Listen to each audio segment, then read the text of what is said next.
Hey gang, Robert Carr here, and today I have a question for you. Have you ever had some great information that you wanted to share but couldn't necessarily find a way to get it out there or make it interesting and engaging for people?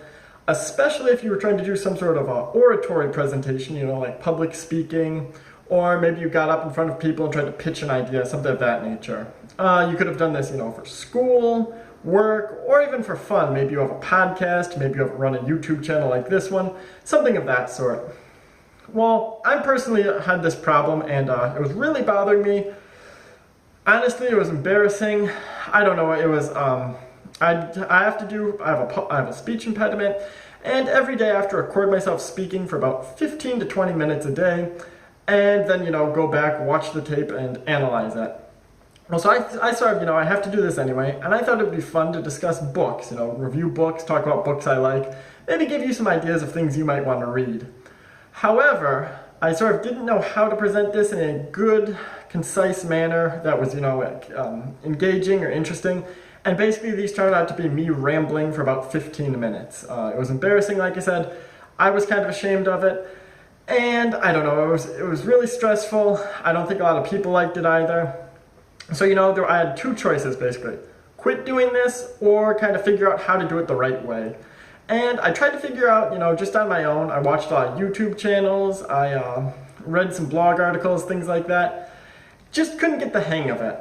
I don't know why, if you go on YouTube, a lot of the people doing, different things, like the Let's Plays, or where they review movies, things of that nature, sort of act like clowns, they're yelling or flailing their arms, stuff like that. I wanted to find an interesting way to present my information without necessarily going the clown route, but without being, dry and boring or rambling either.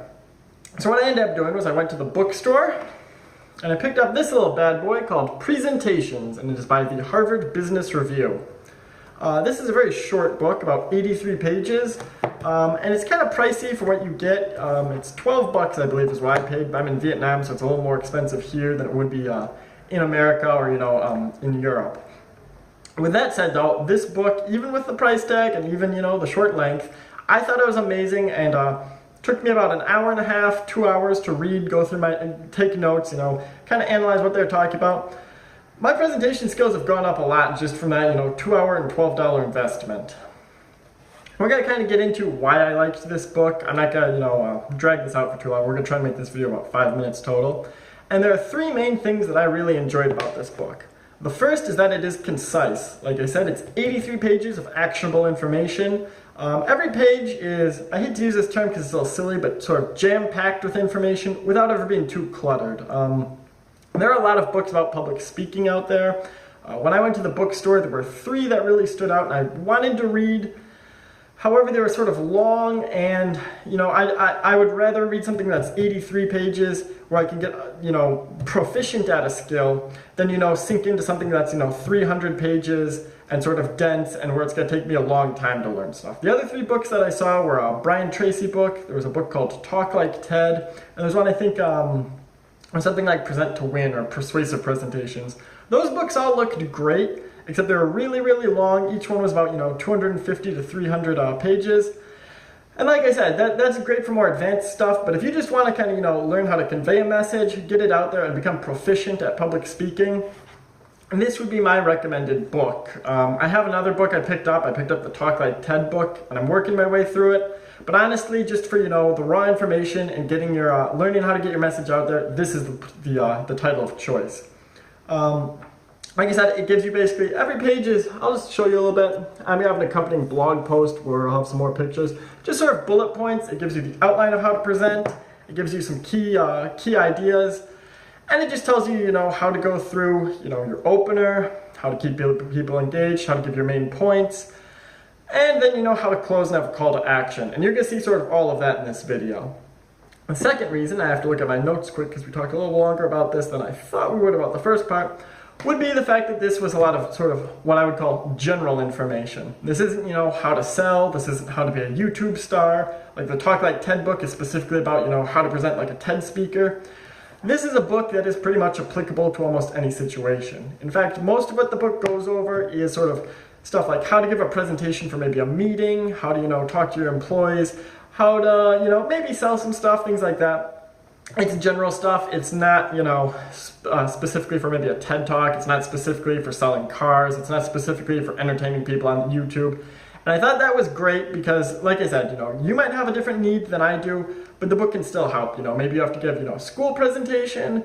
I don't know, at work you might have to give, a team meeting, or maybe your boss tells you, hey, can you, you work in IT, or you work in, whatever. Maybe you can present this new information on, our computer filing system, or maybe you can present this new information on whatever, something like that.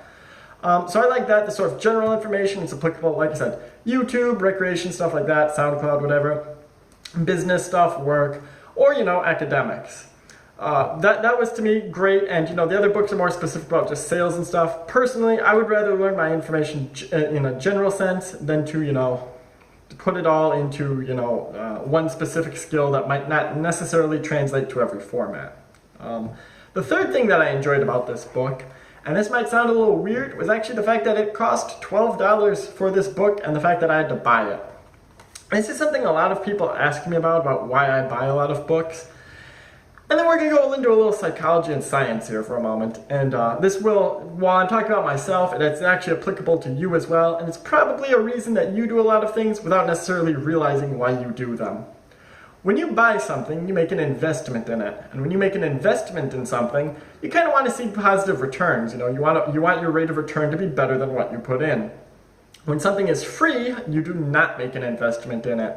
I do ebooks and writing ebooks, and an interesting statistic is that when you give out a free ebook, 90% of people who download that free ebook will never open it, and another 90% will never read past chapter 1, which means out of 100 people who download the book, about 1 will actually, read past the first chapter. In comparison, books which you buy do have a similar problem. The statistics are a little skewed because I believe free books are actually put into this survey. But books in general, about 90% of people won't read through an entire book, which, yeah, that's unfortunate. But remember, that means for a paying book, 10 people will read through it. 10 out of 100 people will still read through a book that they paid for, versus 1 out of 100 who will just get through, the first chapter of a free book. And I'll give you a little example of this, sort of. I went online, I looked up, how to give a presentation, how to do public speaking, stuff like that. I found this great article, which is probably about book length. It's just shorter book. Maybe it's about 5,000 to 7,000 words, and there were a couple parts to this article. So maybe 3 7,000 word parts.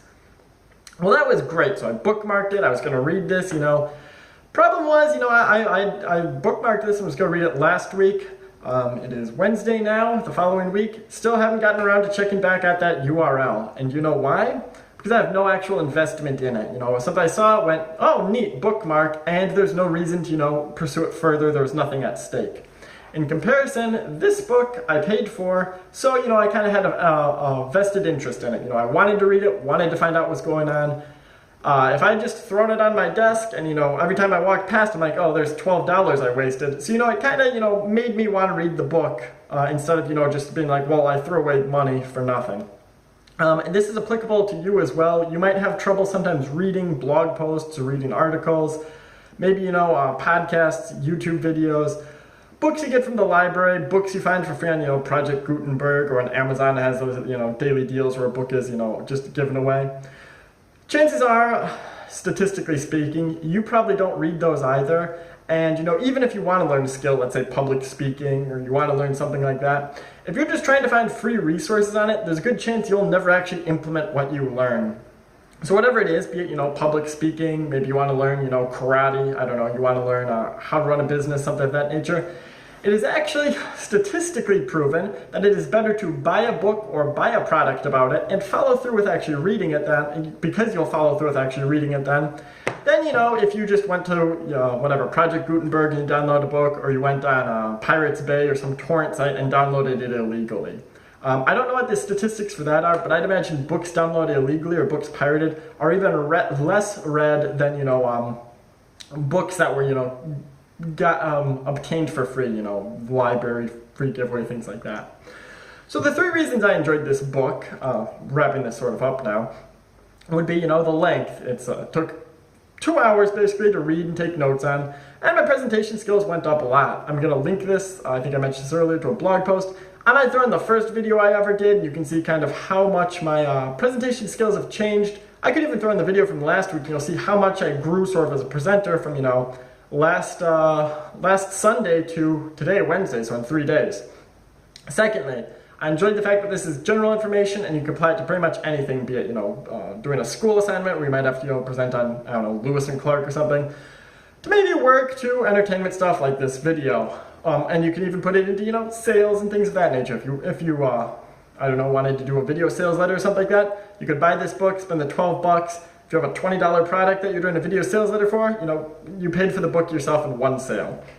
Thirdly, I enjoyed the fact that this is a book that I had to buy, not, an article I found online or a podcast I listened to for free or something of that nature.